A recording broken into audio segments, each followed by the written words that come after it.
Hey everybody, Dr. Tim Turlip here.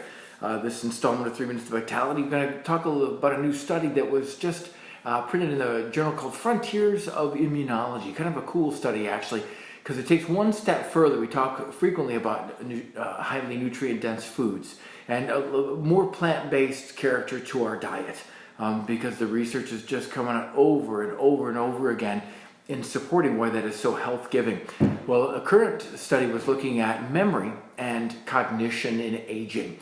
And what we found in this study is a pretty simple cure to a lot of impairments to memory and cognition when we age. And quite frankly, it's dietary fiber of all things. So my wife has frequently said my head is up someplace, and I guess that's actually a good thing, because dietary fiber affects the colon and affects the gut bacteria. And why that is important is that there's actually a cell in our brains called, it's the microglial cells. And these microglial cells are actually they're an immune cell, and they're a cleanup cell in the brain, and are composed about 15% of our brain's mass. Kind of tells you that cleanup and maintenance and the defense immune function of the brain is really important when 15% of the brain's mass is dedicated to it.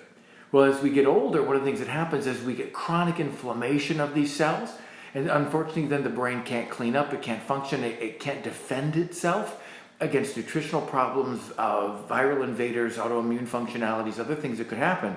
It can't defend as well, and it impairs memory. What we know now is that with dietary fiber, that affects these, we've talked about that many times as well, the bacteria in our colon, the microflora, if you will, and the composition of that. That then creates, when we have lots of good crude fiber, the bacteria in our colons can actually create these things called short-chain fatty acids. Who cares? It's a byproduct of fermentation and the digestion of those bacteria. There's one, one in particular called butyrate, which has been shown to significantly decrease the inflammation in these brain cells called microglial cells. That then dramatically affects memory. So when we eat, where do we get crude fiber? It's not even just crude fiber, because there's soluble, insoluble, and a couple other forms of fiber.